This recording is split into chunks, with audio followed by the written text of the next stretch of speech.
Greetings and salutations, everybody, and welcome back to Learning the Ropes. I'm XLJ, the OG, joined by my other brother from my other mother, one Michael J. Duplessis. How you doing, buddy? Good. How are you doing? Doing pretty good, man. It's great to be back in the saddle again. It's been a long time since we've done an LTR here, so it's good to get back on track here, and good to be with all of you tonight here on Cole TV. It's going to be a fun episode. It's going to be an interesting episode. One of those things. It's always great to give wrestlers their flowers. It's unfortunate under the circumstances that the episode came to be, but nonetheless, we're going to be talking tonight about the suicidal, homicidal, genocidal Sabu. But as we always do here on Cold TV and Learning the Ropes, before we get started, we got to kick it off right with a plug-a-palooza. And got some exciting things to announce here tonight. First and foremost, been an amazing month here on Cole TV. Like, you can go and catch replays of our WrestleMania week, our special WrestleMania vlog, our WrestleMania Night 2 vlog. That's available. We got all of our collective vlogs are up too. You can see all the different shows I was able to go to out in Vegas. And also, just came off last week of our Squared Circle Expo week. You can see our exclusive interview with the Ratty Daddy Cole Radrick as he is on his road to recovery, and also see our Squared Circle Expo 5 vlog. All that's available here now on Cole TV. But as I said, got some exciting announcements to make tonight. First and foremost, we're going to be back this Monday, Memorial Day, for a very special live episode of PW60. It's going to be a loaded show because it's a loaded weekend this weekend for the pro wrestling. We got TNA's running the show Friday. You got WWE's doing their stuff this weekend. Of course, Double or Nothing's this weekend. It's going to be an awesome show. We're going to have a lot to talk about. But speaking of PW60, coming up in the next month, believe it or not, Mike, check this out. We are going to hit our 100th episode. It's like crazy thing I know, right? It's crazy thing we've done 100 episodes. So we're going to have a very special week here on Cold TV. It's going to be our PW60 week. We're going to have some exclusive content coming your way. And of course, the big PW60 100 be coming at you. So stay tuned for that. Also, we are super excited and proud to announce that we are officially a sponsor of this year's The Schmitty. That's right. The third non-annual Schmitty is coming once again to the Owens Valley Sports Complex in beautiful Spencer, Indiana. And we are going to be in the house, and we are officially a sponsor this year as well. So we're going to be all over the place. Stay tuned in the coming weeks here on Cole TV. We're going to have all sorts of information to release to you. But we're excited because tonight we want to announce to you the first two competitors officially announced for the Schmitty. So competing in the Schmitty is going to be Bobby Flacco, and yes, Akira will be entering the Schmitty this year. It's already with those two announcements right there. That's huge. Bobby Flacco is an incredible performer. If you've never seen him before, man, oh my God, that dude kills it. And Akira, I mean, the legend stands for himself, man. So it's going to be a loaded show. We're so excited to be a part of it once again this year. So like I say, stay tuned in the coming weeks. It's been great to work with MWT. And speaking of MWT, coming up on June 14th, it is the Cole Radrick benefit show, the Rise and Fall of a Midwest Wrestler. This is going to be a loaded show, and I can tell you this match right here, I am so hyped for. That match is going to go wild. Josh Crane and Alex Kane. If you don't know Josh Crane, man, dude, he has been killing it the past year or so. First time we got to see him was a couple years ago at an OVW show where he was competing against Jake Oman. Incredible matchup, but dude is killing it. Like, just you watch his stuff, like he is a strong style wrestler, and of course we all know about the Suplex Assassin. So that's going to be a great matchup. Also on that same card too, you'll be able to see Jackie Thade against Dylan Derringer one-on-one. And for the Midwest Territory Championship chain, Ron Bass Jr. is going to be defended against Chase Holiday. Didn't know Ron Bass had a son in the business. Oh, yeah, Ron Bass. He's really popular in this area. So, okay, then. Yeah. So, but all that'll be coming up on June the 14th. And, of course, we are going to be in the house there for that show as well, and excited to be a sponsor with them on that show. It's going to be a hell of a time. You're going to want to be there. Check it out. And of course, here on Cold TV, you'll be able to see some exclusive content from that show coming your way. Also, don't forget, you can get some of our sweet ass merch over on ProWrestlingTees.com. Just go to PWTees.com. You can get Cold TV shirt, PW60 shirt, and so much more. So check us out over there. Also, give a shout out to our cousins over World Championship Wreckage. Of course, Mike always holding it down every Monday night for Netflix and Raw. Speaking of which, what did you think of this last week's show, man? It was really good. Yeah. That well, like kind of chaotic, but crazy. The Zoe Starks thing, sickening. Yeah. Hate to see that, man. Where's to go with the Zoe Starks? Yeah. I'm very intrigued with the certain storylines that are going on Raw. Yeah, got a big weekend. Yeah, Battleground Saturday night's main event. Mm-hmm. I don't trust Sami Zayn. That's going to be interesting to see. We'll find that out this Saturday. So, but go check it out, World Championship Wreckage. And also, they've got some other amazing content as well. Got some really cool new shows. I know you got a new show on there. I should be filming a second episode here soon. I got sick this week. Yeah. So I'm like still dealing with that shit. Inner Circle with Wheels, where I interview my talented friends. Hell yeah. Go watch the first episode with my brother Marv One, a famous rapper and battle rapper from the city of Detroit. That's fucking awesome, dude. And also too, I know you and Dad have got this show about Survivor. Yeah, we should be filming the third episode for that. We're working on season 1. I've never watched Survivor before now. That is an interesting show, especially going back to these first seasons in their like 2000. It's really interesting to watch like how things were in the early 2000s, like having the flashbacks. Oh yeah, because they bring out like VHS tapes and like flip phones and whatnot, and I'm just like, God, I'm old. I wish I could go back. Well, hey, speaking of new shows, there's another new show that's coming to World Championship Wreckage. And speaking of which, I think that's a perfect segue to bring in our guest join us here tonight. Let's bring him in. Your brother from Queens Court, our brother, the American Cream Dream, Husky Rhodes. How you doing, brother? What's up, boys? Thanks for having me. Absolutely. And we were just talking about you've got a new show coming out on World Championship Wreckage's YouTube channel. Yes, I do. It is called The Pit Chronicles. I'm going to be talking about my love of the extreme in music. I've had a bit of option paralysis on what my first episode's going to be, so I'm gonna do basically kind of a rundown of like 15 or 20 bands that I'm rocking with right now. And I'm going to make a playlist for it on Spotify too that I'll tag in the video and everything. I'm going to be filming that this weekend. So yeah, that's going to be coming out shortly. Hell yeah. We are excited to see that, brother. Cannot wait. And also joining us tonight is Dad, Pops, Sonny boy. The best scout machine. How you doing, buddy? Come to my arms. I'm amazing. I am delicious. Thank you for having me, and you're welcome for having me here.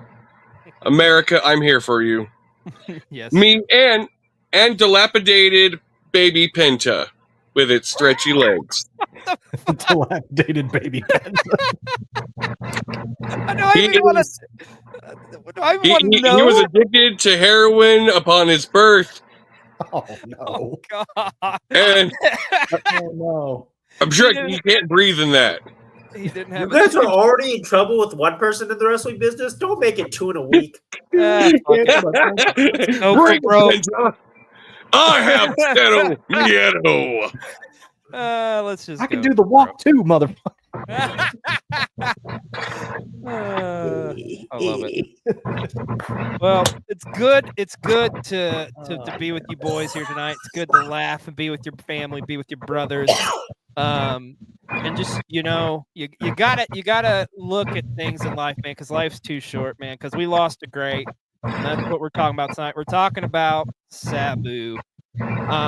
Crazy with the irony of this too with Sabu as well, considering like he just wrestled his last match. I was just fucking there in Vegas. I seen it. The vlog's here on Cold TV. You were up close and personal to that one. Yeah, third row from it, and it's crazy to think like, holy shit, man. There was a lot of ironies to his death because his last match, and then like right before the Dark Side of the Ring episode with his uncle, like,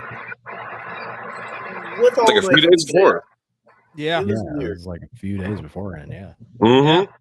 Absolutely. It's just insane to think like, and I gotta tell you guys, like, and Gout knows this because I was messaging him about it, man. Like, I literally, because of this, like, it hit me hard. Like, I just felt almost guilty kind of being there because I mean, you can see on the vlog, it's like, stop the fucking man. Like, it just felt. I haven't felt that way since I saw Ric Flair's last match. That match felt uncomfortable. Yeah. It did. And there was moments in that match that felt uncomfortable, but now I have some time to process it and stuff, and I feel like, as crazy as this sounds, like from just hearing other people's testimonials and stuff and talk, like as crazy as it, you can't. Here's the thing: we all. However we go is however we go, right? I mean, if that's the way Sabu wanted to go, like, you know, you can't fault the man. I don't think it had anything to do with the bullshit they're talking about with him taking that drug or whatever. Because that's not even like a fucking. It's like a suppressant or something, right? Or something. Yeah, like that. it's like a natural painkiller kind of thing. Yeah, I think. I don't know. I've never really fucked with it, but like, yeah, like that. You can't really blame Brett and Joey for any of this because, like, you saw him the next day at the con walking around talking. Yeah. Doing autographs and shit. You know? He's doing autographs, walking around fine. Like, it's.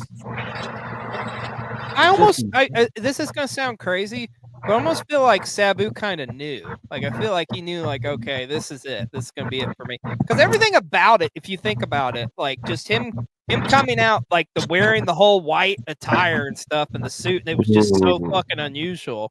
It's like almost like I'm wearing my my suit for I hate to say this, but like for your funeral, you know, it's just fucking crazy. He's not someone you really, God bless him, he's not someone you really expected to live a long time. I'm just being with the way that he wrestled and the lifestyle that he had outside of the ring, like lived way longer than I thought he ever was gonna. Oh, for sure. For sure, yeah. Yeah, making it to 60. I don't think a whole lot of us thought that would happen, but I'm glad that it did for him. And man, he has had such a unique life, and we're going to talk about it here tonight.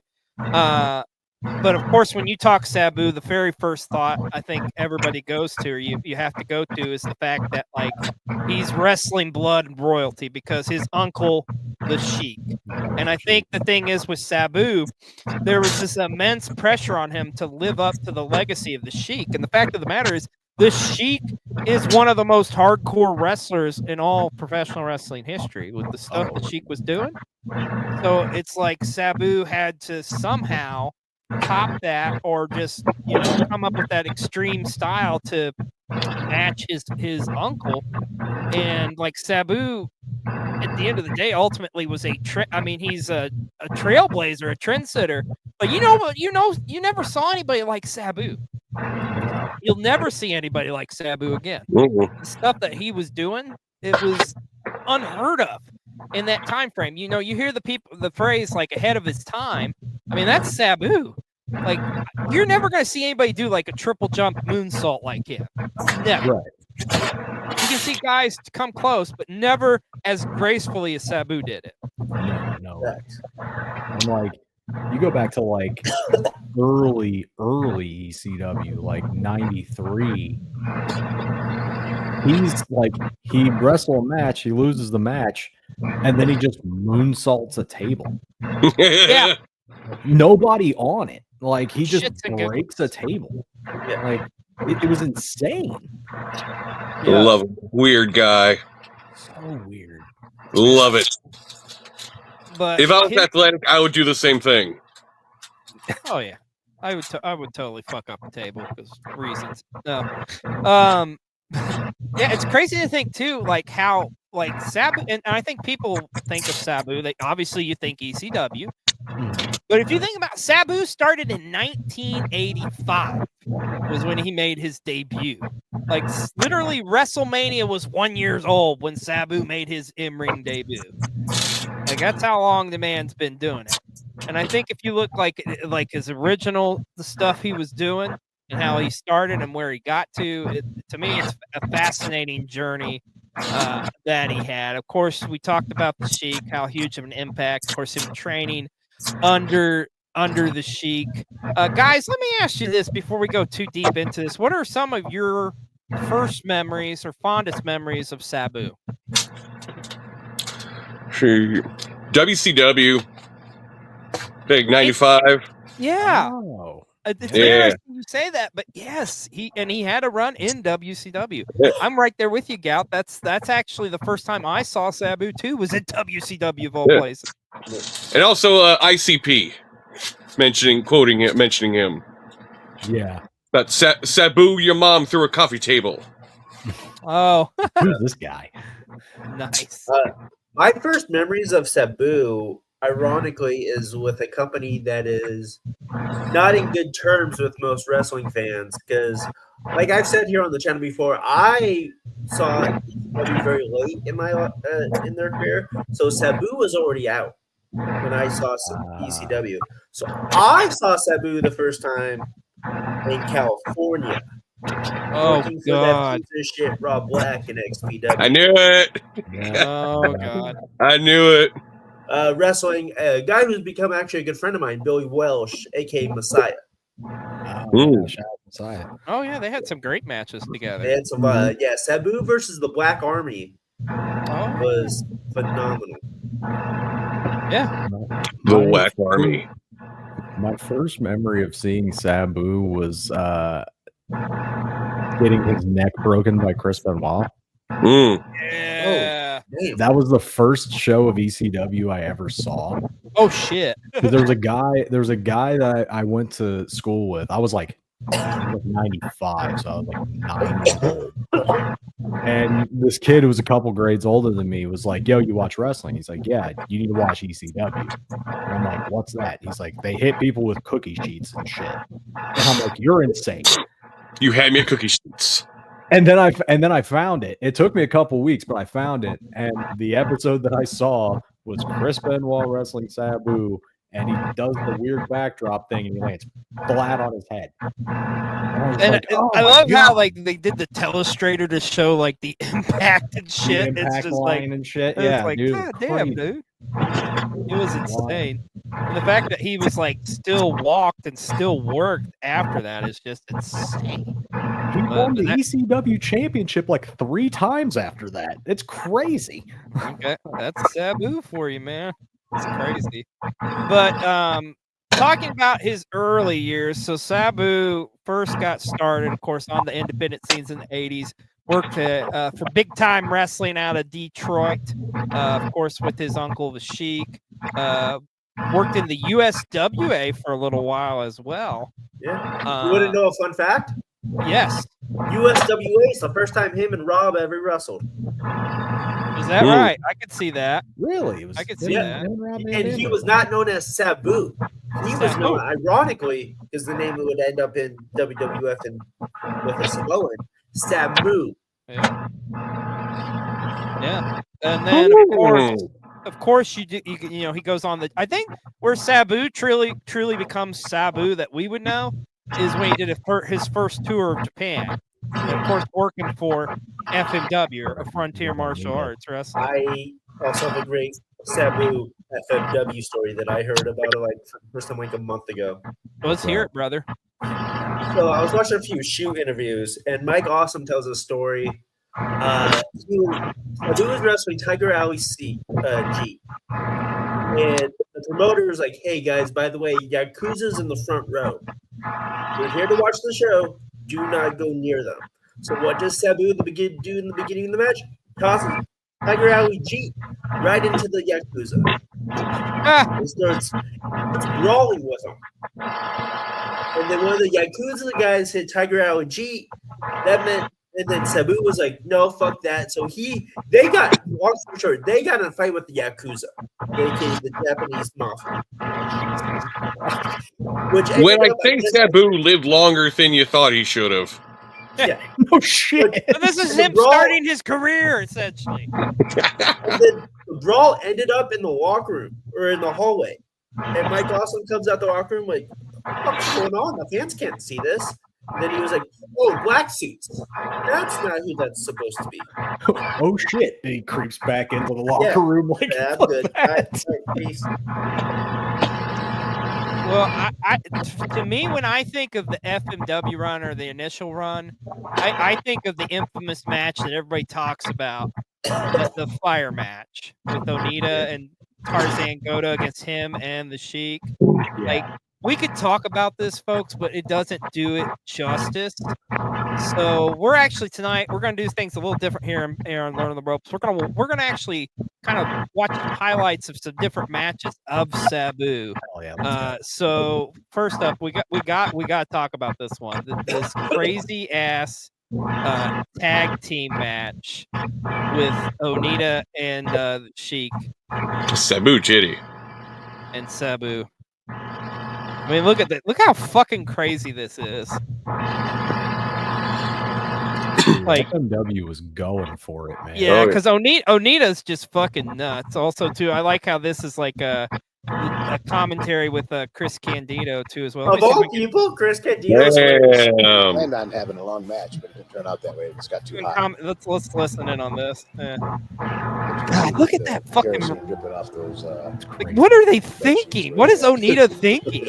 And that was the first time they were done this, right? Also lighting the concrete on fire. Yeah. Something like learning the ropes. Yeah. Fire is a tasty treat. Fire's a tasty treat. Oh god, that conspiracy Candido. Like for the Sheik, this is a Tuesday. Like it was their idea, but you never kind of said it might be a bad idea. No, I thought it was an okay idea until we got in it. Listen to Sabu. Oh, it's an okay idea. Yeah, what the hell? It's okay. As you can see, I'm scared. Did you see? You see Sabu over there in the corner. The mat was all wet too. They got the mat all wet with water. You see? Onita, you son of a bitch. Fucking Onita, man. He's another one that's lighting the ring on fire here. See what the press guy came in and said, don't do no big moves in the beginning, wait for the fire to die out and then start your match. That's gotta be Kane. But apparently the fire did not already instantaneously in like 15-20 seconds. It's just like so right here is when we all start figuring out we're in trouble. I think he even talks about the mat is melting at this point. Trying to kick the fire off, which made it worse. Yeah, they soaked the mat down in water. So right here, have you ready to decide it? Let's get the hell out of here. Yeah, because right now the logo in the middle of the plastic FMW is melting. This is fucking nuts. They're like, let's get out of here. The logo on the mat is melting. We gotta go. Look at that.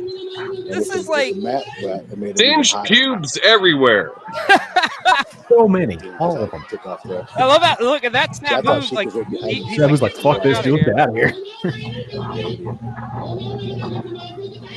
And you had to do flash paper. You still had to. Of course, Sheik has to do his gimmick. It's the Sheik, man. Sheik got to throw a fireball.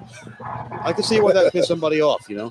Yeah. Just let me burn so I can throw fire at somebody. I wish I'd let him burn. I'll let him burn next time. That is crazy. You see, that's the end of it. End of the match, but the fire burned on for hours. They really cut that down. It wasn't long anyways. Reminds me when I grabbed hold of a curling iron once.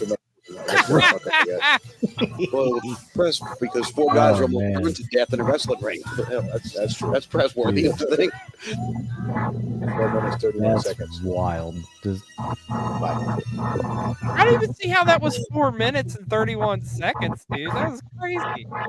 dude, that's unhinged shit. I would have brought some hot dogs and some marshmallows. Oh, I'm making s'mores, big dog. Let's go. Let's go. Holy shit! But I mean, if Amelia, that, you all on? that's like an early preview of what like Sabu is, the crazy type of character he's gonna be. It's like, holy shit, this guy is on another fucking level, man. And the thing of it is too, with as crazy as he was, like so athletic, so like the shit he was doing, man. Mhm. It's like, holy shit, like. Once again, I can't go back enough to just like talking about how he's such a trendsetter and stuff. So he gets back into the States pretty much, and then of course now we got to talk about like the Eastern Championship Wrestling run, you know, where he really kind of establishes himself, and of course you can watch wrestling and make s'mores. Mm-hmm. Sounds like a beautiful time. He knows what's up. Yeah, he does. But no, like, so at the same time he's working like the indies and stuff too, but then he really gets over in Eastern Championship Wrestling because Paul Heyman sees this vision for him, this crazy psychotic madman, you know, where Sabu would come out and roll out with like his wrapped around in chains, and he's got with the Hannibal Lecter mask and shit, and kind of like There we go. here. Yep. Yeah, there you go. He's rocking one of those. Yeah. Strapped to a gurney. Yep. And you break out of the gurney, rip the fucking Hannibal Lecter mask off, run through the crowd, start throwing chairs and shit. Yeah. Props for everything.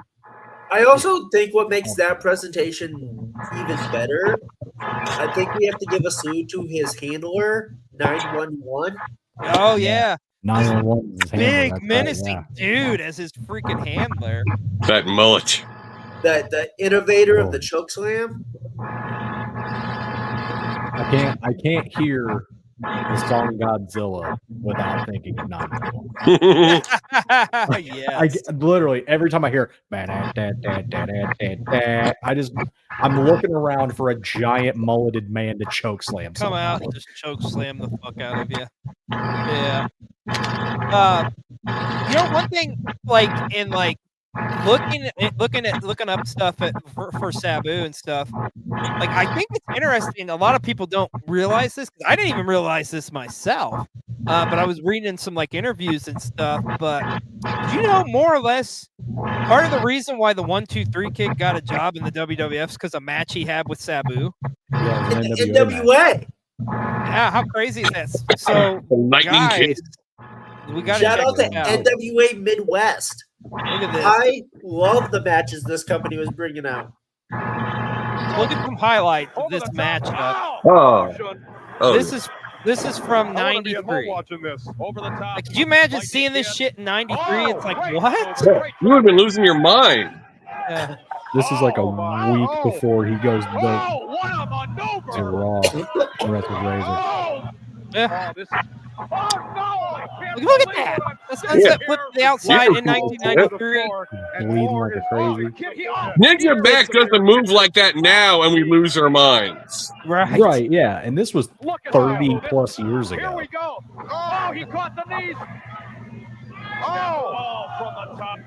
Crazy. Like, this match goes hard. Look at that. Look at that. Even the botches. Oh, short leg drop. I heard somewhere that he actually did botches on purpose to fuck with Dave Meltzer. That's hilarious. You know, a lot of his botches apparently were purposely done. Oh, dear God. Into the first row. Dude. Maybe taking too much Do time. you guys know who his manager was in this promotion? It was Oliver Humperdinck, wasn't it? Yes, it was Oliver Humperdinck of all people. Yeah. Wow. Yeah. Oliver Humperdinck managed all the heels in NWA Referee Midwest. Mike Diamond has called the foul. I'm gonna have to watch a Sabu shoot tonight and see if he talks about Humperdinck at all. We need to get some help down here. Yeah, it's Oh, they are double crazy. This promotion's also one of the promotion that gave Jerry Lynn his big break. Yeah. Oh, hell yeah. That should be Oliver Humperdinck for Halloween. This is a It wide Yes. should be. That- Yes. Oh, A million times yes. oh, Lord. He also But had This is great, but also too at this time frame too, we There's got to talk Jerry. about like. Oh yeah, speaking of which, there's Jerry Lynn right there. Oh, shit. Super young Jerry Lynn. Thought there was Aldo Montoya for a second. Give it a Goddamn, couple just minutes. incredible. TJ Blanco is going to come out and then steal your money. I'm sorry. Oh, my. Jerry Lynn with that much hair. It's weird. It's So weird, metal. yeah. So It's fucking so metal. Oh my God, is that Kevin from Office? No, that is a one. Excellent. Oh God, NWA promoter. Oh, the guy. Yeah. I you're remember right. him during that thing with the ECW. Yeah, he's the one that Den- fucked over. Dennis Corleone. Yeah, Dennis Corleone, the most hated NWA promoter. Look at that Yeah. baby Sabu, man. Look at how young he was. Still scaring the shit out of people. Like a young Robert Ramirez. Already got the scars too. Anytime you pick Carlos or anybody else to sign a contract, and once again step into the ring with Sabu, we're gonna finish the job we just started tonight. And I mean all the way to the morgue. You understand? I don't want to walk around next time. I don't want to walk out of the building next time. And lately, kid, you've had a very brilliant career. But next time, you're going to be leaving here in a wheelchair, and you're going to be a cripple for life. Do you understand that? I understand. Get out of here. God, man. Good heavens. He also had matches with a very young Al Snow in that promotion. Oh, Yeah. I need to look up. But also, too, I think a lot of people don't realize this too. There is footage out there too where Sabu did work briefly for the WWF at that time frame too. He had some two dark matches Yeah. on Monday Night Raw, and that failed, and that's when he made the jump to WCW because he's a petty asshole.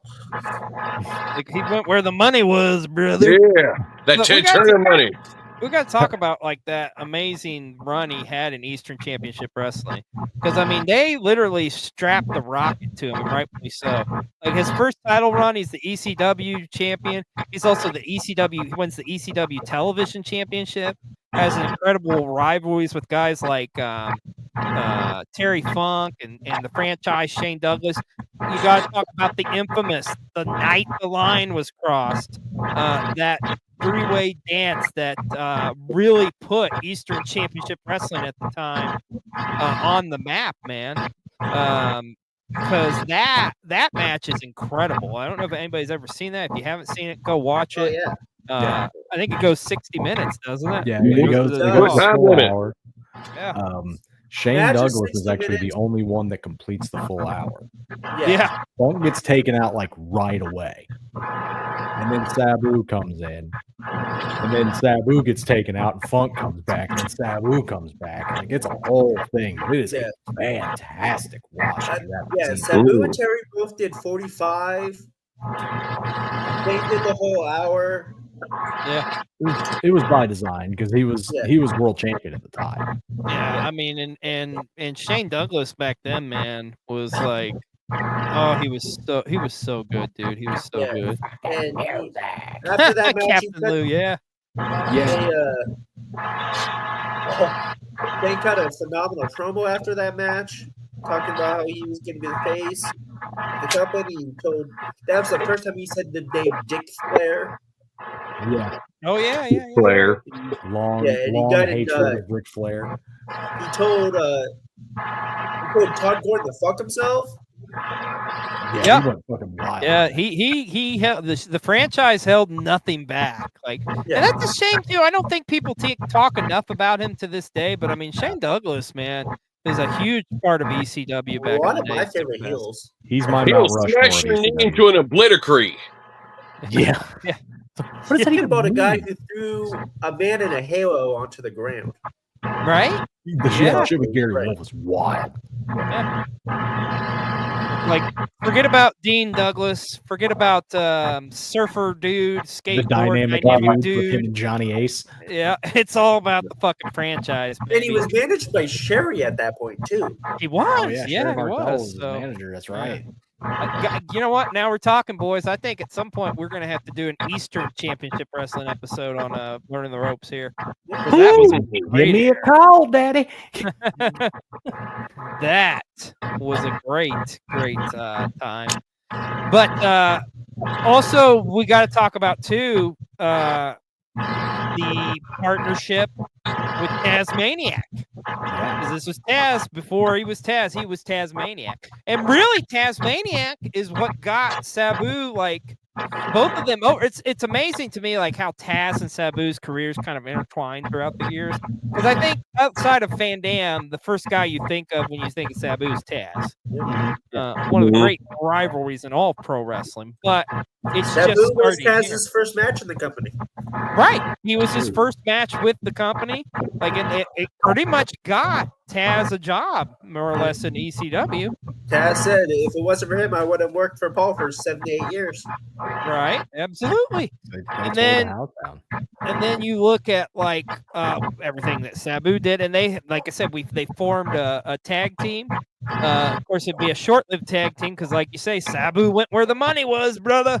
And Turner Sports beat Colin because, yes, Sabu did work in WCW. And like Gout was saying, that was my first memory. Let me show you. This is the first thing I ever remember out of Sabu. It was the second episode of Monday Nitro, and it kicked off with a matchup between Sabu and Alex Wright. Exactly. I love it. The match was I over. love it. But I just remember seeing that, and I was just like, "Yo, this cat's different, man." Like, holy shit! Like that's where I was like, "All right, I'm doing a deep dive on this guy. Who the fuck is he?" I'm researching PWI and shit, you know. And then, thankfully, not like granted, the run did not last long for Sabu, but he did end up back in ECW. And gentlemen, this is where Sabu really became to be the Sabu we know. Because I mean, that run in ECW when he came back, chef's kiss.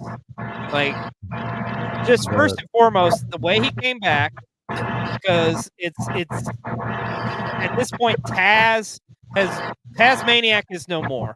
Taz is now the human suplex machine, the ultimate fighter, the badass motherfucker who's annihilating people left and right.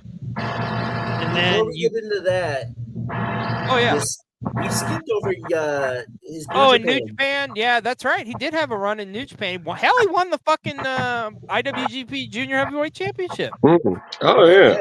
And he got fired from ECW because of it. Yeah. Yeah, that's how he got fired from ECW the first time. Yeah, because he was working. He worked. I think it was Wrestling Dontaku there in like '94 or something like that when he won the IWGP. Yeah, we forgot to mention that. Yeah, so that's what led to Sabu essentially getting fired the first time from ECW. Yeah, he had a series of great matches with one Tiger Mask 2, aka Eddie Guerrero. Yeah. Yeah, which ironically was what got Eddie the ECW. Right? Yeah. But that's the thing, though. You're noticing a trend here. Like, Sabu works with guys, and those guys get jobs because they're like, "What's this?" Like he is putting people over. But yeah, I want to go back to the ECW run. Yeah, you get. No, I'm glad you brought it up because I completely spaced that. I forgot about that. Yeah. But no, like, so he returns from Japan. Taz is killing people left and right. Lights go out. Lights come back on. Sabu's there, right? But this is the beautiful thing. this is what's great about this feud. What made it so good? Like they squaring off. They're about to touch. Lights go out. You don't see anything. They don't touch each other for over a year after this. At this point, like they build this shit up. Yeah, Taz is like choking people out, calling them Sabu. Like it is beautiful long-term storytelling. And then they finally lock up at Barely Legal, the first ECW pay-per-view, and that match kicks fucking ass. And that's the thing. It's like Paul knew. Paul fucking knew, like, okay, this is my main event. This is what's put me like my biggest show of all time. My WrestleMania, if you will. Like my Starcade. It's gonna be this is the matchup. This is the marquee matchup. And like I'm going to build to this. And that's exactly what they did. Like genius build, genius move by not having them touch each other at all. Like it just made people more and more salivated to see this. But I will say this: you got to give a shout out in between this, but you got to give a shout out to Rob Van Dam because this is where we first see RVD in ECW, and the rivalry Sabu and Rob Van Dam had was incredible. So like as filler in between, holy shit. And I don't think that was planned. I think it was like Sabu's like, hey, this is my Rob, you know, let us work our style. And that shit right there made Rob Van Dam a fucking legend. Like that, yeah. Because people weren't talking a whole lot about Robbie Fee and WCW, but goddamn, they sure as hell was talking about Rob Van Dam, Mr. Monday Night, fucking ECW. That match with Lance Storm really kind of like put people's eyes like, yo, look at what this guy can do. And then Sabu gets with him. And then they have their rivalry and then become one of the biggest tag teams of all time in the company. Yeah. That Barely Legal pay-per-view also brought one of the best heel turns within that Sabu Taz match with Bill Alfonso. Oh yeah, Fonzie turning on Taz, throwing away the black and orange, and becoming what they became. Yeah, I agree, Derek. Yeah, the Sabu Van Dam rivalry is great. Like you got like the fucking stretcher match they had. Oh my god, it was so good. So fucking good. Like and like I say that shit literally put Van Dam on the map. And once again, we going back to that trend. Sabu is putting people on the map. He did it with 1-2-3 Kid. He's done it with we mentioned Taz earlier. I mean, so many people. Jerry Lynn, Eddie, like you said. Yeah, he was making people famous. Yeah, come with me, kid. I'll make you famous. You're gonna come work at this bingo hall in Philadelphia. Trust me. You're gonna fucking get work. Trust me. No. But that partnership with Fonzie and Van Dam and Sabu, it's crazy because it's like, who would have thunk, you know, like these three together would work as well as they did, but it did, man. It did. Like Fonzie completely different than them, but like, oh my god! And I tell you too, like the relationship that those guys developed over the years too, they were thick as thieves, man. God, yeah. I think what really worked in that partnership was you had Rob Van Dam, the shit talker. You had Fonzie with the slogan and the whistleblowing, and Sabu's just standing there. Like Sabu don't talk. He's just standing there pointing. Occasionally, Rob will say something. He walks up to him. He's like, "Whoa, easy, dude! Whoa!" Okay. Yeah. I had no idea what Sabu's voice sounded like until Dark Side of the Ring. Really? You never heard him? Yeah, because he never talked on camera. It was only like in interviews and shit outside of the business. Yeah, he had mystique.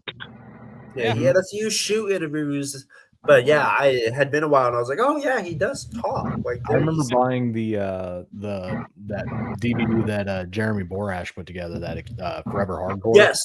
Thing. Forever Hardcore. And it was one of the first interviews that Taz did, like out of character.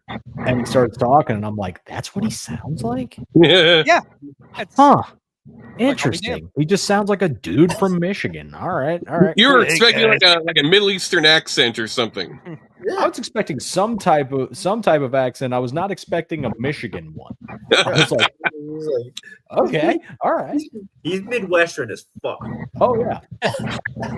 Because I love all the years too from Bombay, and like literally he's from Bombay. There's a fucking Bombay, Michigan. Go figure. Yeah, he started doing. I think he started doing it in like TNA.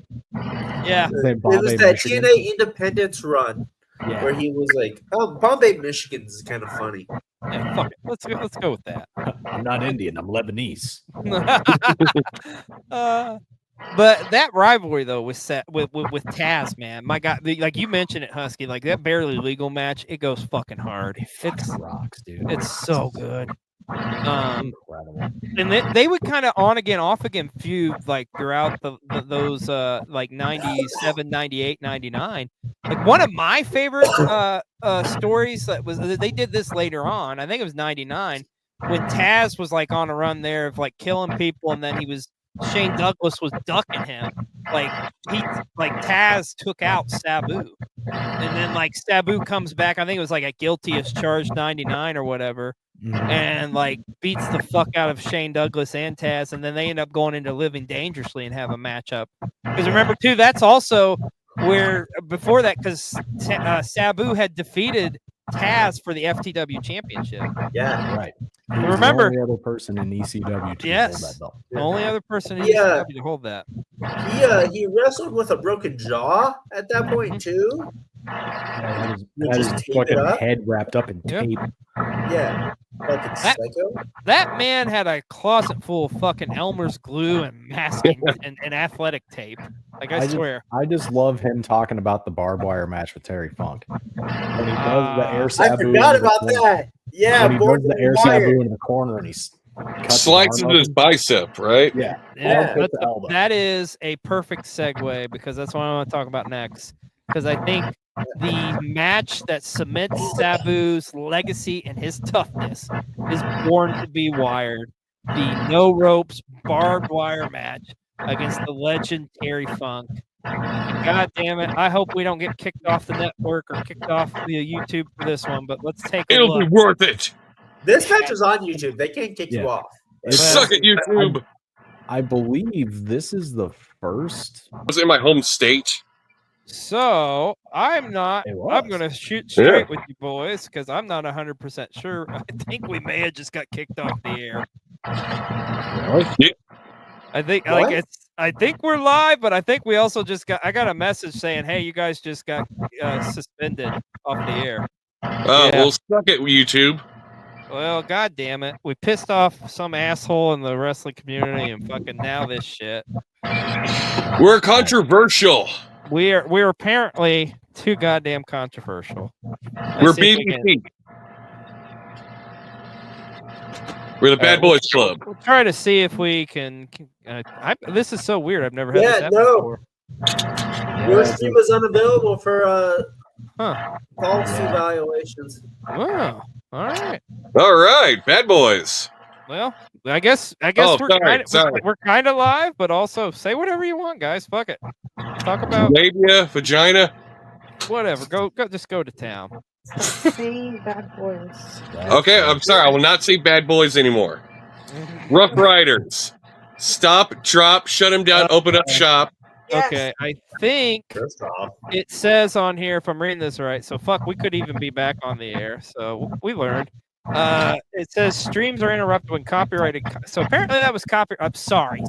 We just wanted to celebrate fucking Sabu. But I think after it says on here, we're back on the air now. Are we back on the air? Okay. All right, cool. Look at us. Sorry about that, guy. It was. I told you it was too fucking extreme, guys. We were too fucking extreme, and we. We're too close to the sun. Are you sure we're back on? Because I'm not showing that we're back on. It's because of dilapidated baby Penta.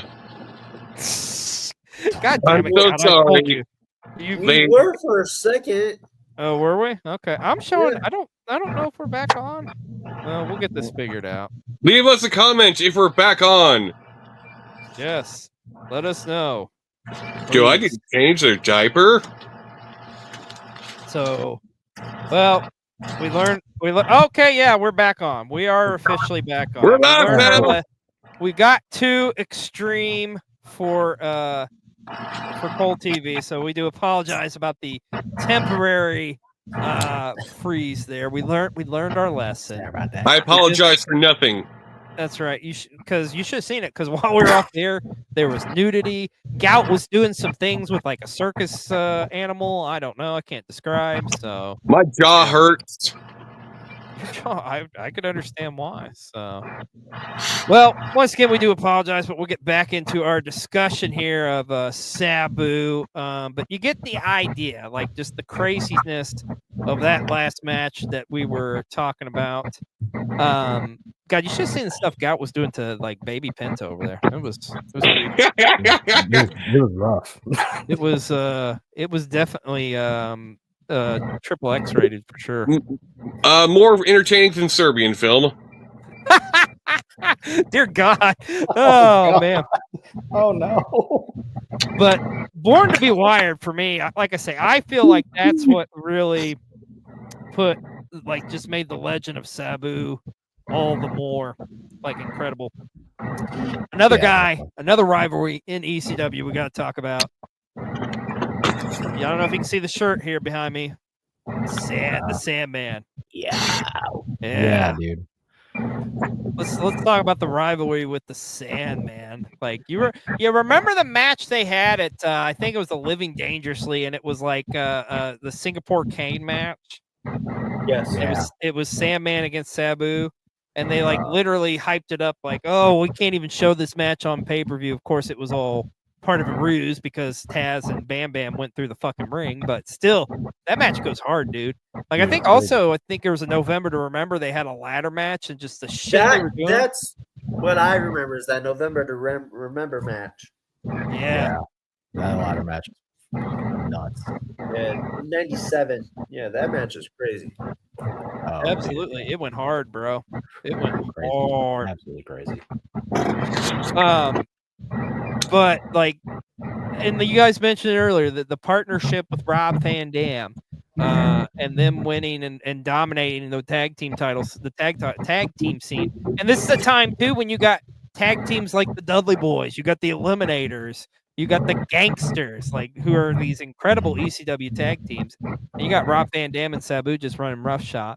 And also at the same time, you got Rob Van Dam is becoming just like a huge integral part of ECW, like the longest reigning television champion, a tag team champion. I'm sure you guys will agree with this. Like I think one of the best matches they had in that tag team run is the match they had at Heat Wave 98, where they go against Hayabusa and Jin Sasaki. I was literally going to bring that up. Yeah, dude. That match. Me and Husky have talked about that match multiple times. Yeah, the fact that we got fucking Hayabusa on American TV, and that match. If you guys haven't watched Heatwave 98, it's the best ECW pay-per-view. Ahead of its time. A lot of people say it's the best ECW pay-per-view of all time. Dude. You got that tag match. You got Taz and Bam Bam. Mike Awesome and Masato Tanaka. Jesus Christ, it's all the same show. Jerry Lynn and Just Incredible. Jerry Lynn, Just Incredible. Lance Storm, Chris Candido's on that show. Dude, it's a stacked ass fucking show. Yeah. It's like you think of all these matches and you're like, oh, these matches are crazy. Oh, wait, those are all on the same card. Like, most of those matches we still talk about. Oh, yeah. Oh, yeah. And it's like, how do you pick like a best one off that show? I go with the tag match. I talk about that tag match to any wrestling fan I know how fucking good it is. But I'm also like a diehard Hayabusa and Jinsei Shinzaki fan when it gets to their tag and like you said, we get to see Hayabusa the first time in the States. And think about that. There's a lot of comparisons over the years for Hayabusa and Sabu as well. Sabu, yeah. A lot of parallels between them. So once again, Man. Sabu working his magic, and we get to see the American debut of the great Hayabusa in ECW. Awesome And match. that was the first time you got to see the greatness of Jinsei Shinsake and how good he was, because he had that short stint in WWF, but it wasn't what people thought it was going to be when he was Hakushi. I mean, he did have a lot. He did have several really good matches, but you didn't see like true strong style. Out of him. You know. No, it's like show him the shit from back home, buddy. You can do that here. They showed the fuck out. So, Mike, you kind of alluded to this earlier. Let's talk about it. So, ECW shuts down. Sabu's still working the indies. But the next company he worked for, that's like he had like kind of a big run. Let's talk about the run in XPW. So he leaves before ECW shuts down. He leaves in early 2000. Yeah, because he was working there in 2001 when ECW Paul ain't paying shit. Sabu was part of the major exodus in 2000 when it comes to stars, because Paul wasn't paying people, and they all just so happened to go to California and work for Rob Black. Yeah. If you know the Rob Black situation, well, yes. It is what it is. But yeah, him and Terry Funk had some, like, they continued their rivalry there, because Terry Funk came in as a mercenary for the Black Army to beat up Sabu. He had great matches again, like I said, with Messiah and who else? I'm thinking. He did some stuff with like Homeless Jimmy and Homeless Jimmy. Oh yeah. Didn't he work with oh god damn it, Supreme too? Yeah, he did some stuff with Supreme too. Yeah. He was a 2-time XPW champion. He had a very infamous bloodbath with a WWE Hall of Famer. They brought him out of retirement, and Abdullah the Butcher. Oh yeah, Abby came back. That's right. Oh, he worked in ECW or XPW? Yes, he did. I did not know. Real briefly in the he had like 3 matches, got his paycheck, and went back to Georgia. Like it was like I got to put the lights on at the Rib Shack, baby. Rib Shack, baby. He worked Cronus. Him and Big Dick Dudley had some great triple threat matches. Oh yeah, Big Dick Dudley wrestled there for a little bit. That's right. Oh yeah, they were kind of pushing Big Dick Dudley as like a top guy in XPW. Who was that? Who's that big tall blonde guy they were pushing him against? What was that guy's name? Damian Steele or something like that? Yeah, Damian Steele was a California kid who was supposed to be like the next big thing in California independent wrestling. He worked all over California. He worked a lot of guys. Him and Chris Candido. Like I said, XPW once people realized Paul Heyman wasn't paying people, XPW was like the next big thing for wrestlers. Got porn money. Yeah. I got all that porn money. The place smells weird, but we got porn money. The place smells weird. It's like ZZW hadn't really caught. ZZW hadn't caught his footing yet, and the East Coast hadn't really like pushed off like it would be in like the mid 2000s. But so XPW was like that next step. Also, this time frame too, he like as far as mainstream stuff, like he also worked for Wrestling All Stars, that short-lived company in Australia. In Australia, yeah, with like Jeff Jarrett and shit, yeah. That happened. The precursor to Jeff Jarrett booking him in TNA. Yeah. Which thank you, Husky. Perfect segue. Let's talk about the TNA run of Sabu, because I think a lot of people don't realize like Sabu worked quite a bit in TNA. Yeah, he was there pretty much from day one. So what I know he worked some stuff during the Asylum years. You'd see him here and there, but what I first remember his first real great rivalry in TNA was against the Monster Abyss.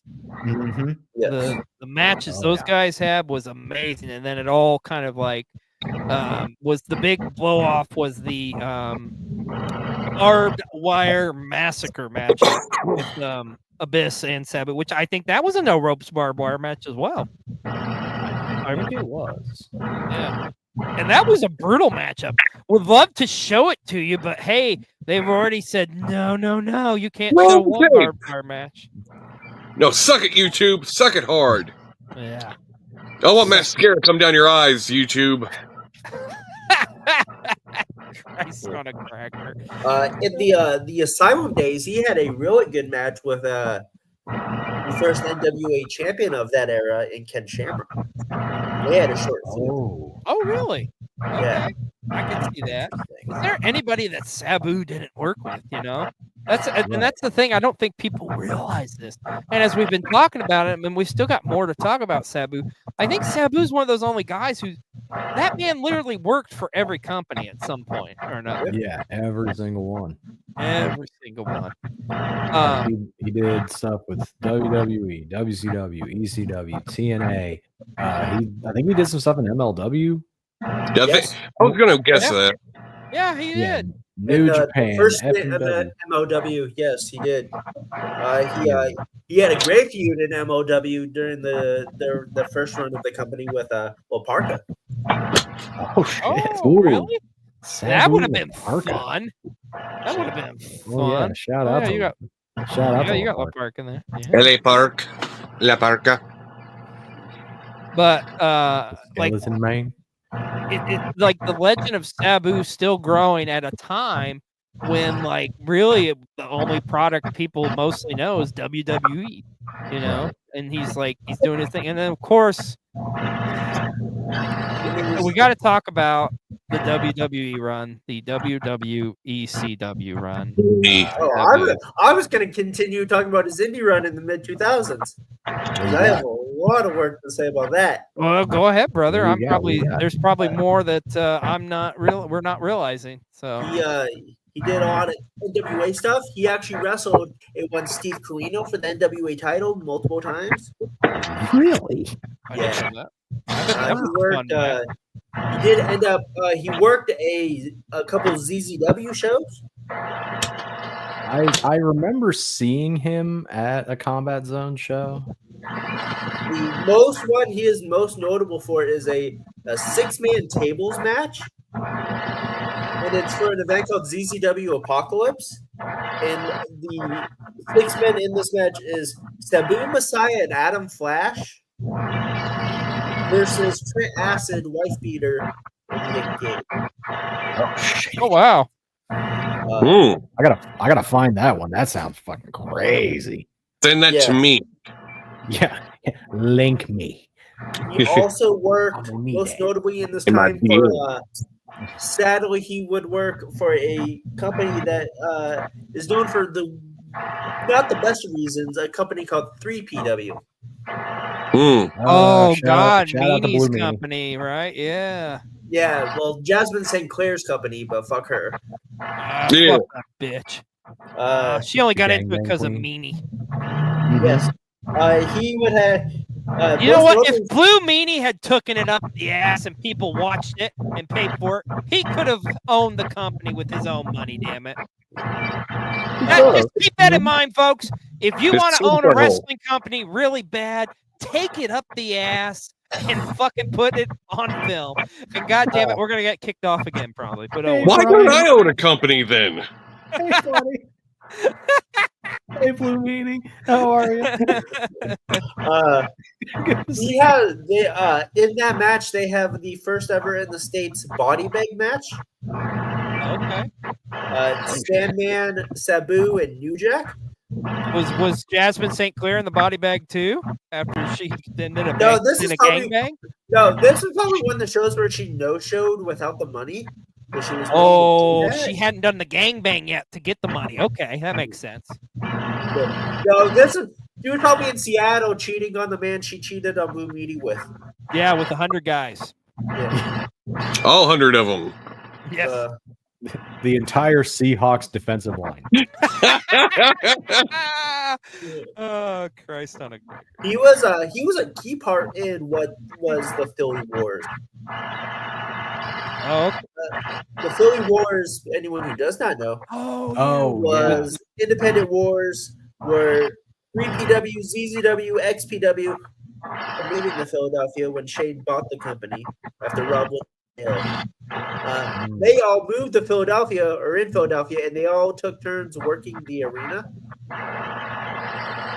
Yeah, Yeah, like that's true. 3PW ran it, and then like next weekend Combat Zone would run it, and next weekend XPW would run it, and they just kept doing that for a while. And finally, fucking Zandig was like, "Nah, fuck you. This is ours. Go away." Yeah.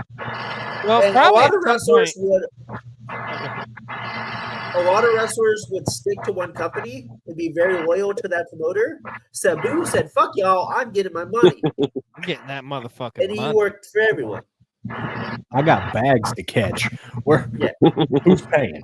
That's Where can I think park that's my one of my Winnebago? favorite things about Sabu. Basically, he's just like, "How much are you paying me, and where can I park the Winnebago?"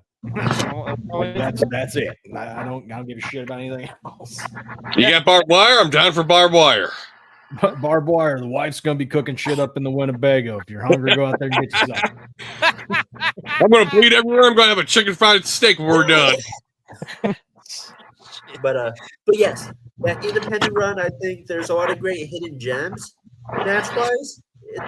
We're going back to the WWE, so I just wanted to bring that up. Oh, I'm glad you did. I'm glad you did because hey, we got to. There was some great stuff there. The great part of the legacy of Sabu, even if he did work for a whore whose inside looked worse than a gutted turkey on Thanksgiving morning. But anyways, prolapse on top of prolapse. You ever seen what a turducken looks like? Imagine if you ran it over with a car. That's Jasmine St. Clair for you. Exploded hot dog. Throwing a hot dog down a hallway.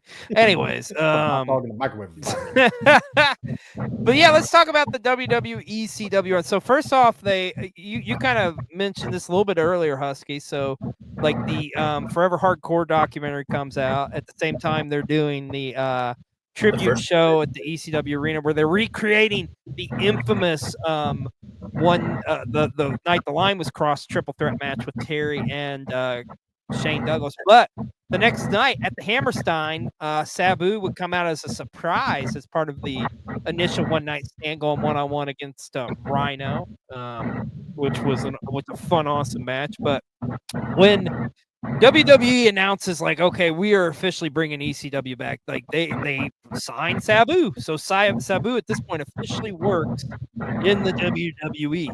And I gotta say, the first couple months out of the gate, they actually utilized and used Sabu, and Sabu was presented as like one of the top stars of ECW. Yeah. You think about it, man. He had a succession of pay-per-view matches where he goes up against Rey Mysterio, John Cena, and the Big Show. Like, and I think too, man, that the John Cena feud, even though it was like really a month good, later, it was really fucking good. Surprising how good it is. And I think people are like shaking. You're like probably listening out there like, what the fuck? He wrestled John Cena? Yes. John Cena and Sabu had a rivalry. They even had was it a tables match? No, they had a match. Like I think it was a hardcore match or something at like Vengeance or something in 2005. We went to the table. It was, I think it was a tables match in Vengeance. I also remember that pay-per-view because that pay-per-view also had a great triple threat for the IC title.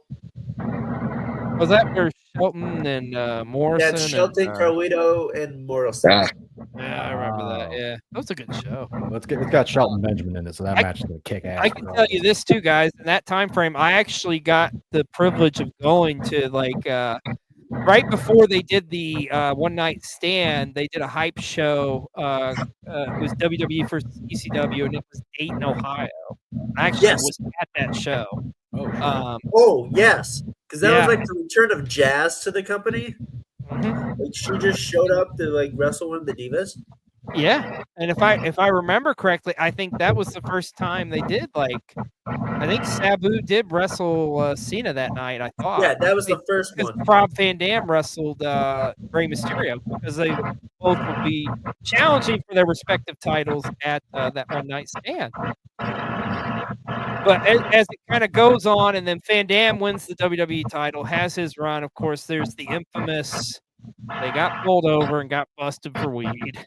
Oh, I thought you were gonna talk about the racist shit that Vince said on camera to them. Well, fuck Vince, he's a piece of fuck. And He called him Aladdin. It's hilarious. That was a little bit later on, but still, fuck him. Fuck Vince. Piece of shit. But I remember, yeah, like I say, they so then they go to SummerSlam, and at this point, Big Show's now the ECW champion because obviously they had to get off Van Dam. Don't trust Paul Heyman.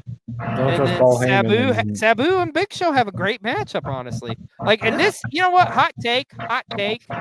Like Big Show's ECW run was maybe one of his best runs in the WWE.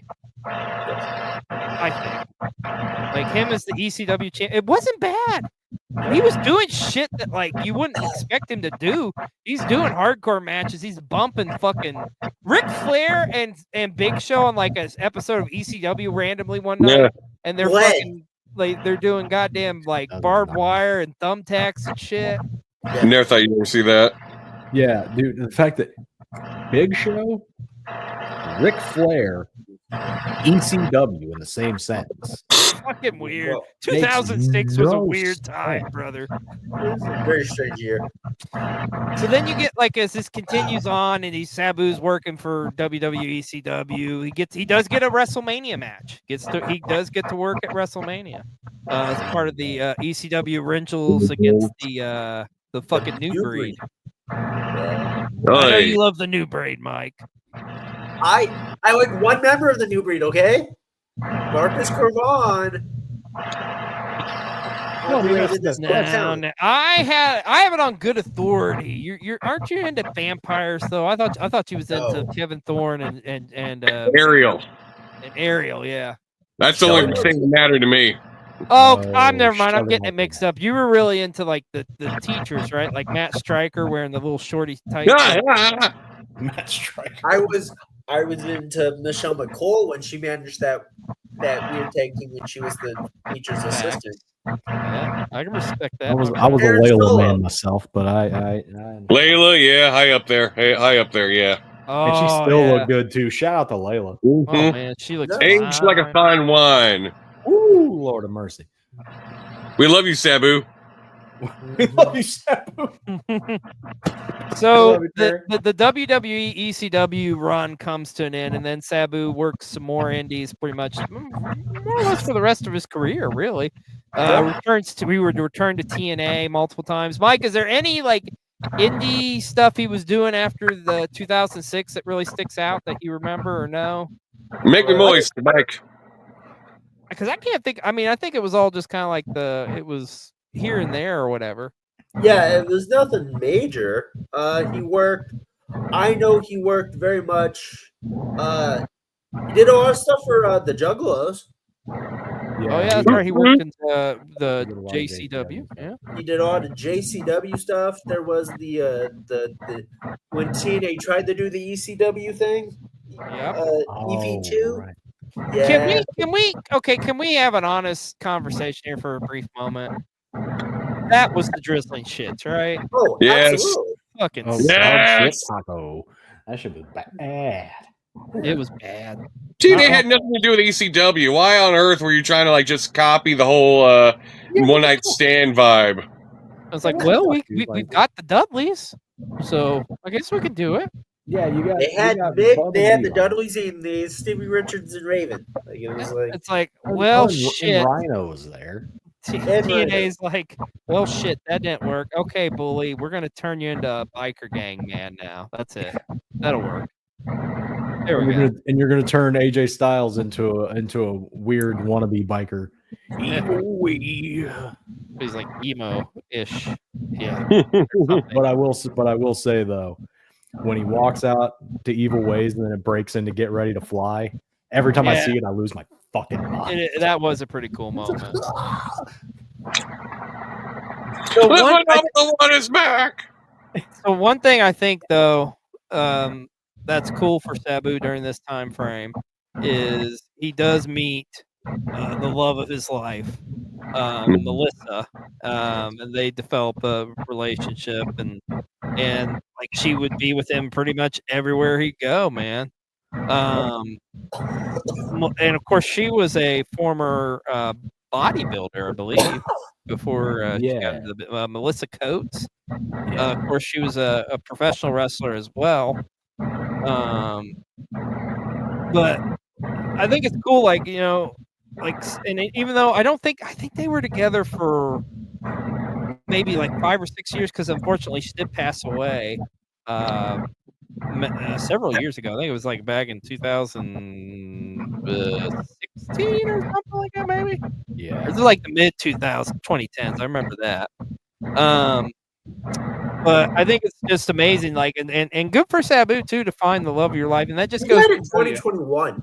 Huh? Melissa died in 2021. Oh, I thought it was sooner than that. No. Oh, okay. Oh, well, good. For some reason in my mind, I was thinking it was a lot sooner than that. No. Okay. No, because I just remember getting that when I was in the facility. Like, my friend telling me that. Like, okay. And that sucks for Sabu.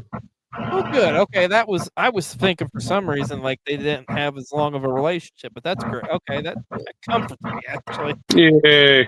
I'm going to sleep better tonight. Yeah. Exactly. With a Sabu toy under my pillow or something. But I like I say, I think it's great that he was able to find that, especially in the wrestling business, man. Like to find your true love, that's a hard one to do. But I mean, they were like thick of thieves. They were constantly worked together. But I think after she passed, it was just like, and I don't mean this to sound like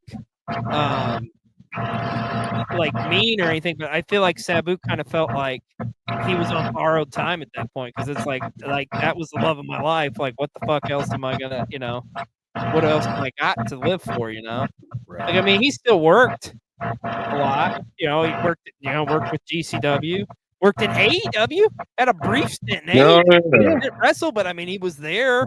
Had a The enforcer. Pretty much. I mean, guys, is there a company that Sabu did not work for?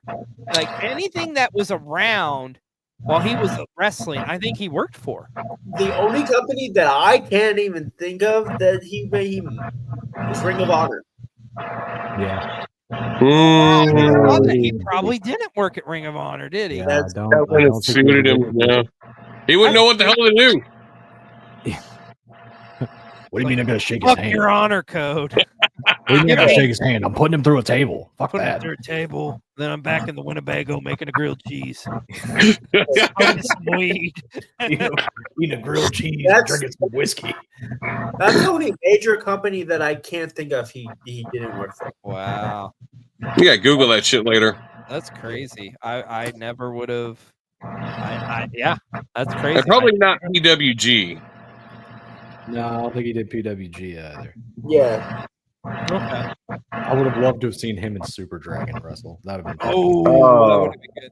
But no, seriously though, if you think about though, like the man worked in the USWA, worked in the NWA, worked in the WWF, worked in AAA apparently in 2007. Oh yeah, he did have a run in AAA. He did everything. PW, XPW. So, hey, Husky. What? Did he really? There's a company in California called Epic War. In 2002, he wrestled Super Dragon. Oh, shit. Yes. Googling that.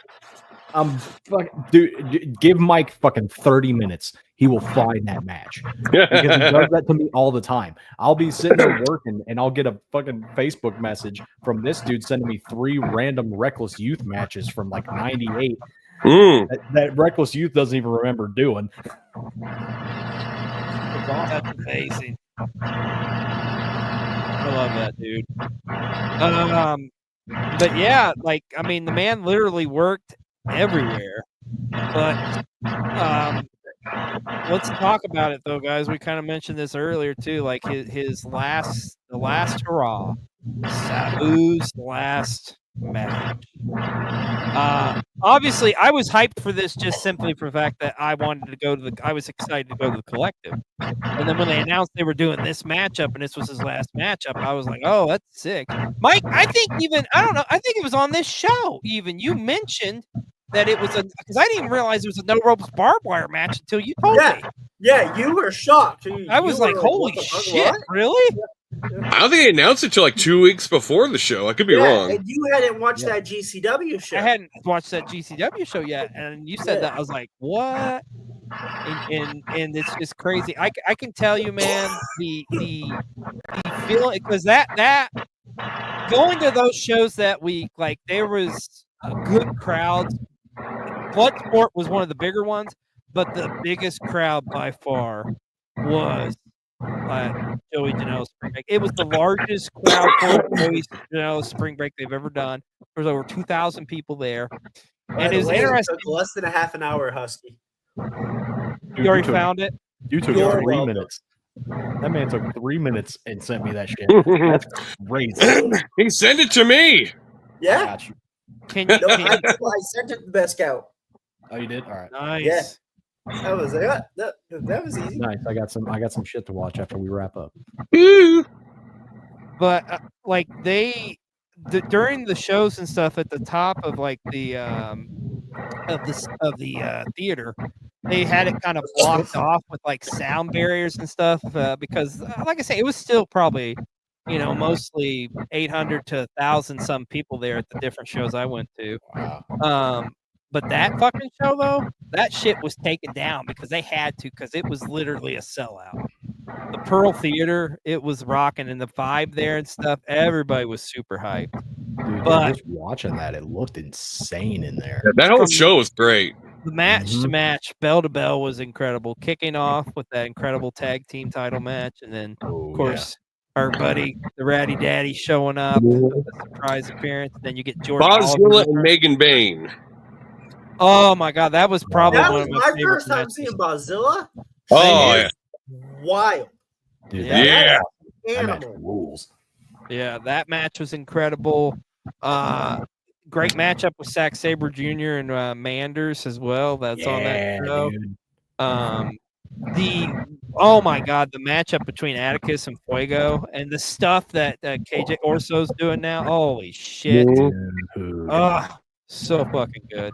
That show basically just spawned a new era. It really did, and like what a way to put a stamp on it, like with the last match. And you know what? You kicked us off earlier tonight because we showed something extreme, but you know what? Fuck it. This is our own footage, motherfuckers. So here we go. Let's take a look at that vlog here. Suck it. It is from Suck it, YouTube. Joey Janela's Spring Break. And guys, I can tell you, just like the aura being in here, it was just uncanny. God, what a spring break is Like, this, folks?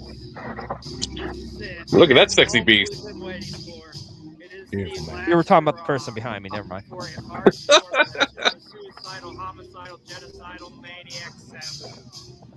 It is Sabu versus Joey Janela. Oh man, I just in a no ropes barbed wire match.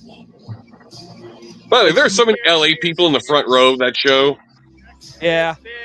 I was going to ask you about that. There's some people I thought was from LA. Oh yeah. This is going to be something else.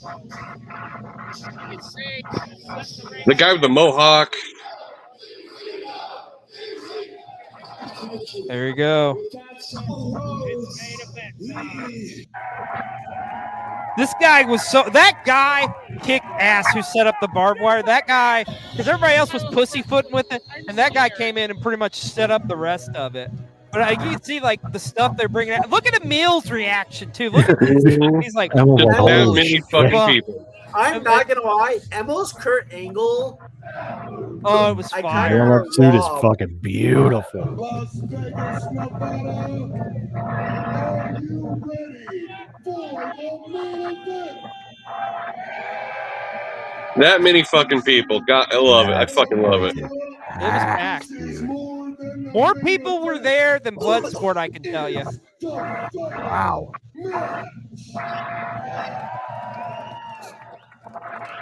Without one fall, no rope barbed wire.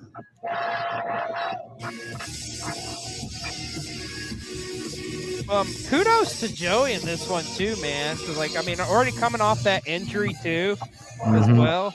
Yeah, His entrance theme, by the way, is so fucking fire. dude, it's so Agreed. good. I'm a bad boy. Also, like, It's crazy. shout out to this fan who's literally dressed up just like Joey. I thought it was Joey himself in the crowd but like when I first got there, it's like, what the fuck is he doing out here? And I can tell you, dude, that barbed wire is legit as fuck.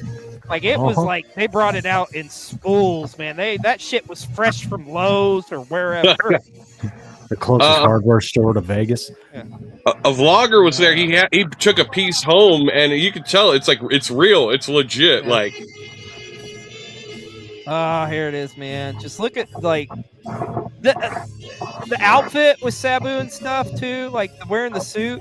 I was just like so like in awe of this. Like, oh my god! Like I couldn't believe what was going on. But also too, I will admit, as I'm watching him, like there's mannerisms and stuff from Sabu, and you can even hear me, I think, here too. Like, okay, something's up. Like you could just feel there was something didn't quite feel right.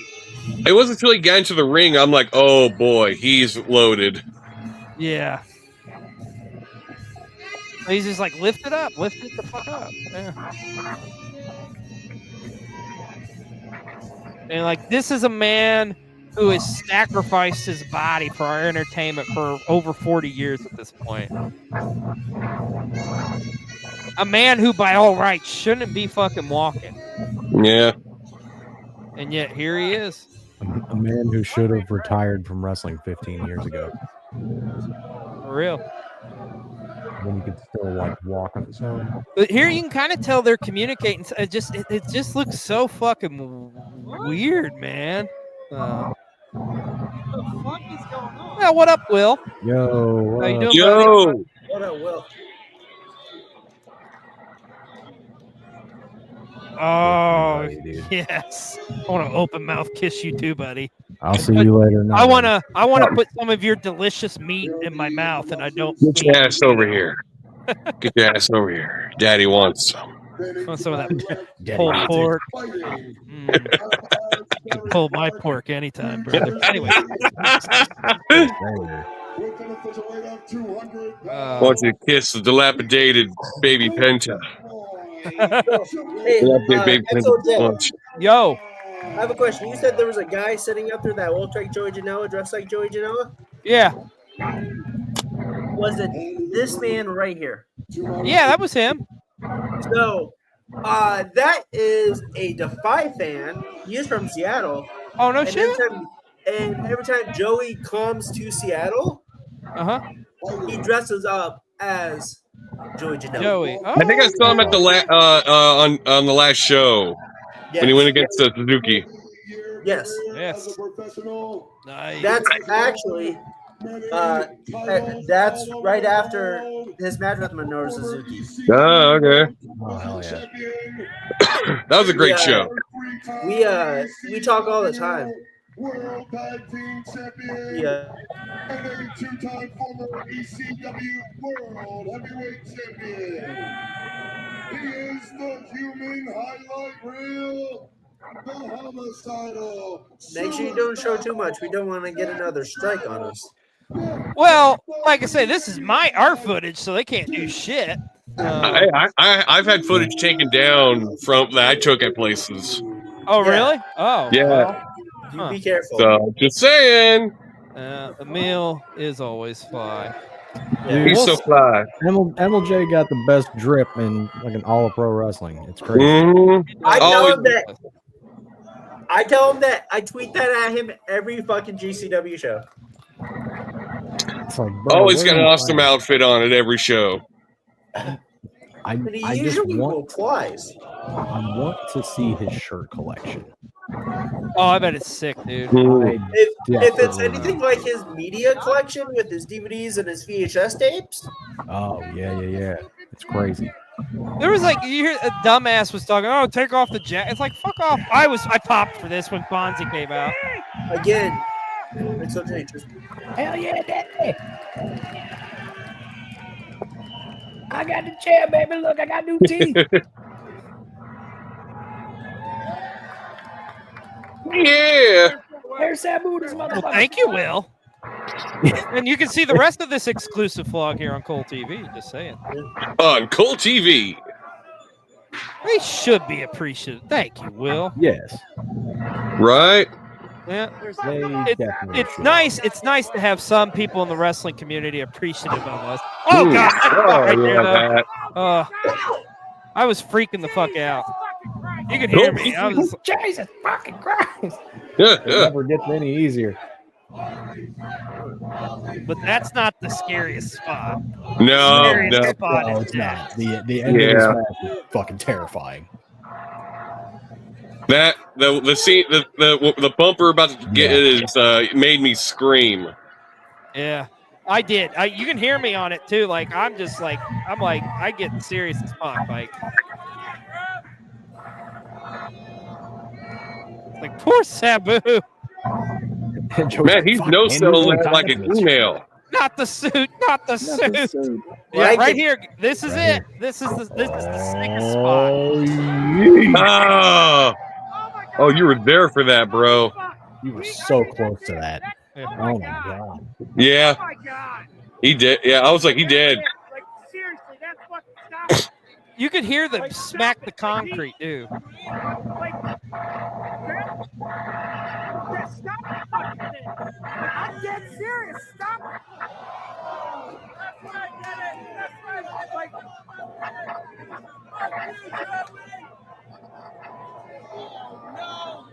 stop. They gotta stop this shit. Oh, shit. And that's what I thought they would have done as a backup. Would have had the Cogers like do something. Yeah. And Yeah. God, man, what a night Atticus had on this night too. Oh, Yeah. I'm happy he's getting his Flowers. Yeah. his flowers and his shine back. Yeah.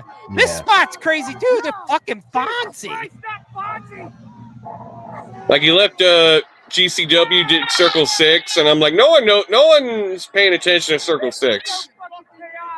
No offense, Circle 6.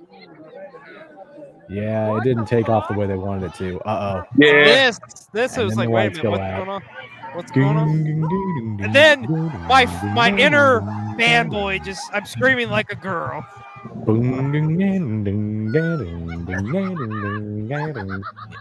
That's pure bliss right there, folks. Say your prayer, level 1, the fucking Dude. tycoon. Isn't seeing a Sandman entrance live the coolest shit in the world? Oh, it's magnificent. It's so fucking sick, man. Dude, before this, the collective or whatever WrestleMania weekend before this in 40, I was in the ECW arena seeing the Sandman entrance. I touched the man. I held him up high.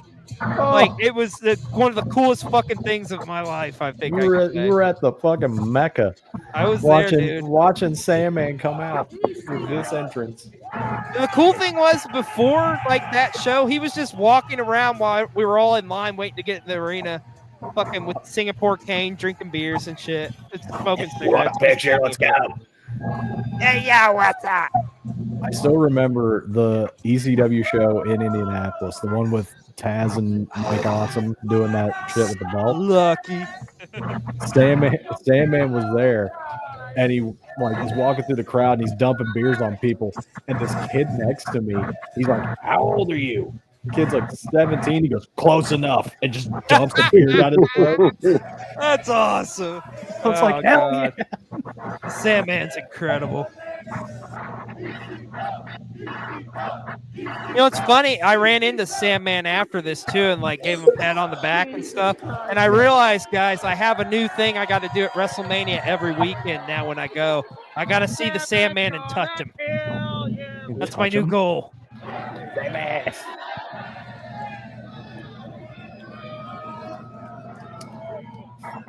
And there's Sabu up and running around.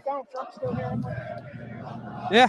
And it's crazy too because like you'll see he's literally got a chunk of skin fucking missing out of his back. Yeah. So gnarly. Sandman's getting his shirt torn, fucking drunk, stumbling into the barbed wire. Yeah. Hey, yo. Give me my payday and I got to get to Bubba Ray Dudley's party after this. Which, by the way, that's where I met him at because he was going to Bubba Ray's party they're having at the hotel, like at a nightclub there. And this right here, I'm like, oh, Jesus. God damn it! God damn it! Sabu. Bring it back. He's fucking laughing and shit. He's like, this is fucking stupid. So come on. I was so confused at this point too. I'm like, what are you doing, Sabu? Like, just I think at this point too, I felt kind of like, okay, he's recovered enough. Let's just go home because it's just like you don't got to do any more spots, brother. Like you've done your work for the night. Yep. Like this, I just felt so weird to me. Like I'm assuming they're probably trying to call spots and stuff, and like Sabu's probably out of it, and it's just like Joey's trying to do his best to take care of him. Finish it up. Yeah. There you go. One last Arabian face buster. Let me hit the Arabian face buster and let's go home, brother. You ain't got to do much more, brother. You've done enough. And like, this is it. This is the last 1, 2, 3. And Sabu goes over. Here's someone goes, thank God. Thank God. Like the ending of Crimson Crown when we were there. Yes. We're all crying because so much blood. It's like, you don't need to bleed anymore. My God. Look at this, and then here it is. Look at the legacy of this man. You did a good job, Daddy. Fucking Sabu, baby.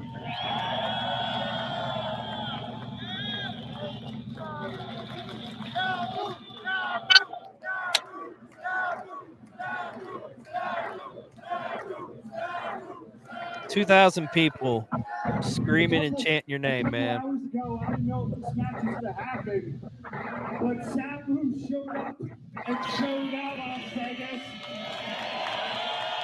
Look at 2,000 people at the 4th biggest wrestling company in North America. We're living in an amazing time. Right? Yeah. Hell yeah. Sabu, you showed up. I'm like, you showed up. Also, keep in mind, too, folks, this is going up against, in the same town, Friday Night SmackDown, the Go Home for WrestleMania and the Hall of Fame, too, going on at the same fucking time, along with every other fucking show going on in Vegas. And there's 2,000 people packed in that fucking building for this. Dude, wild. Johnny Vegas, he's going to hang it up at the Nerd. Oh, yeah, man. $100 or something. But you are an Mount Rushmore of wrestlers. I'm glad Joey got to have this moment with Sabu, too, at the end of the night. Yeah, he's his favorite wrestler of all time. So, like, getting a chance to wrestle his last match is fucking, that's incredible. Yeah. The reason that there's 2,000 people here today for an independent wrestling show is because of this man, Sabu.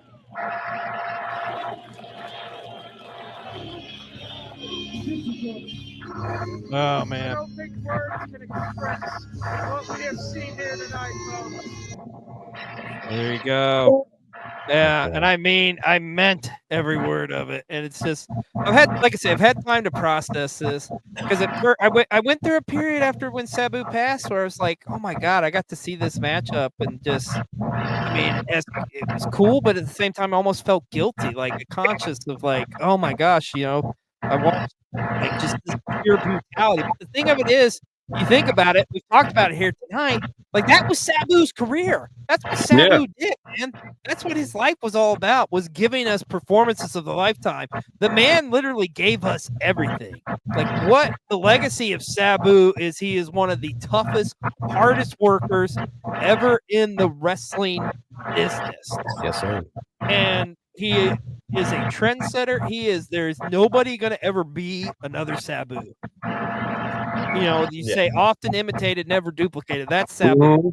Like what Sabu's legacy is going to be is unlike any other before or after his time. Like the thing is, they're going to be talking about Sabu a lot after we are all long and gone from this world. They're going to be talking about Sabu hundreds of years from now. The legacy of this man. He's going to live on forever. His legacy will. And I think that's, at the end of the day, like that's what Sabu was all about, was his legacy and just what he gave to the wrestling industry. So as we're closing up here tonight on Learning the Ropes, guys, I just want to ask you, what do you think is the significance of Sabu and what he did for the wrestling world and just his legacy in general? I think hardcore wrestling as a whole would not be anywhere near what it is without guys like Sabu. Yeah. And just the offense, a lot of guys now try to do what he did. Still to this day, there are dudes that are just now getting into wrestling that are like, I'm gonna be the next Sabu. Yeah. Like you can't deny that. The guy, if he is arguably on everybody's ECW Mount Rushmore. Yeah. Like I can't think of OG ECW without thinking of at least one Sabu match. You know? Absolutely.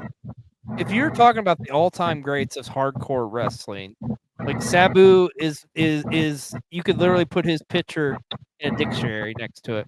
He's right up there with the Terry Funk. He's right up there with the Cactus Jack, like with the Mick Foley. You when you think of these wrestlers, Sabu is one of those guys. You do, like you said, Husky. You do a Mount Rushmore, Sabu is there. Like the man just, and it's just one thing I think that amazes me too is the amount of people like pouring out their like thoughts and stuff for Sabu after he passed too, because there's just wrestlers and people talking about him like I didn't even know like he may have worked with or that he was affiliated with or they just knew or they respected the man.